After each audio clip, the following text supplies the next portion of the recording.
ഇങ്ങനെ ആളെ പേടിപ്പിച്ച് ജീവിക്കുന്നതിൽ എന്ത് സുഖമാണ് നിങ്ങൾക്ക് കിട്ടുന്നത്?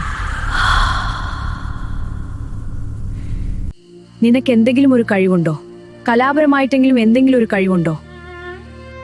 അപമാനിച്ച് മതിയായെങ്കിൽ ഞാൻ പൊക്കോട്ടെ. സമൂഹത്തിൽ നീ അറിയപ്പെടുന്നുണ്ടോ? ഇനി എന്റെ കൺമുൻപിൽ എങ്ങാനും വന്നാൽ. എന്തൊരു സ്ത്രീയാണിത്! വരണ്ടായിരുന്നു.